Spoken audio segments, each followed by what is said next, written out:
سامعین، میں آپ حضرات کے سامنے شاعر مسلم علامہ اقبال کی ایک غزل پڑھوں گا جو کہ بانگ درا کی سب سے مشہور غزل ہے، لیکن اس کی شہرت کا باعث یہ نہیں ہے کہ قوم نے اس کے مفہوم کو سمجھ کر قبول عام کی سند عطا کی ہے، بلکہ اس غزل کا مطلع اور وقفہ بدقسمتی سے قوالوں کو پسند آ گیا۔ پھر انہوں نے پشاور سے لے کر کلکتہ تک ہر محفل میں گانا شروع کر دیا۔ یہ بھی میں واضح کر دوں کہ یہ قوالوں کو کیوں پسند آئی۔ اس کی وجہ یہ ہے کہ اس غزل میں تصوف کی بڑی زبردست چاشنی موجود ہے، خصوصاً یہ کہ اس کے الفاظ بڑے دلکش ہیں۔ تو سامعین ملاحظہ فرمائیں۔ کبھی اے حقیقت منتظر نظر آ لباس مجاز میں، کبھی اے حقیقت منتظر نظر آ لباس مجاز میں، کہ ہزار سجدے تڑپ رہے ہیں میری جبین نیاز میں۔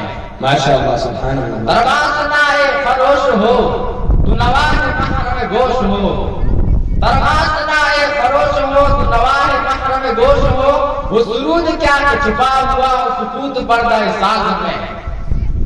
تو بچا بچا کے نہ رکھ سے تیرا آئینہ ہے وہ آئینہ، تو بچا بچا کے نہ رکھ سے تیرا آئینہ ہے وہ آئینہ، کہ شکستہ ہو تو عزیز تر ہے نگاہ آئینہ ساز میں۔ واہ واہ سبحان اللہ، مکرر ارشاد۔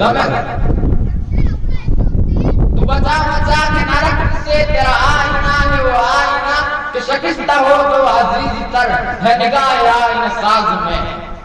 دم دوق کا نمک شمع نے یہ کہا کہ وہ عصر کہن، دم دوق کا نمک شمع نے یہ کہا کہ وہ عصر کہن، نہ تیری حکایت سوز میں نہ میری حدیث گداز میں، نہ تیری حکایت سوز میں نہ میری حدیث گداز میں، نہ کہیں جہاں میں اما ملی جو اما ملی تو کہاں ملی، میرے جرم خانہ خراب کو تیرے حق بندہ نواز میں۔ نہ وہ عشق میں رہی گٹنیاں نہ وہ حسن میں رہی شوقیاں، نہ وہ عشق میں رہی گٹنیاں نہ وہ حسن میں رہی شوقیاں، نہ وہ غزنوی میں تڑپ رہی نہ وہ خم ظلم ایاز میں۔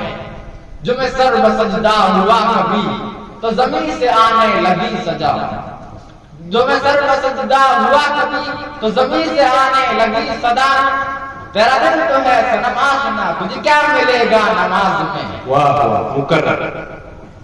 جو میں سر بسجدہ ہوا کبھی تو زمین سے آنے لگی صدا، تیرا دل تو ہے صنم آشنا تجھے کیا ملے گا نماز میں۔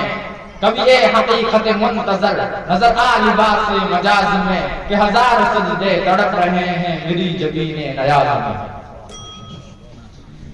اس برا کے چوتھے مصاحب زبیر سندھی نگر کو دعوت دیتا ہوں کہ وہ آئے اور اپنی غزل پیش کریں۔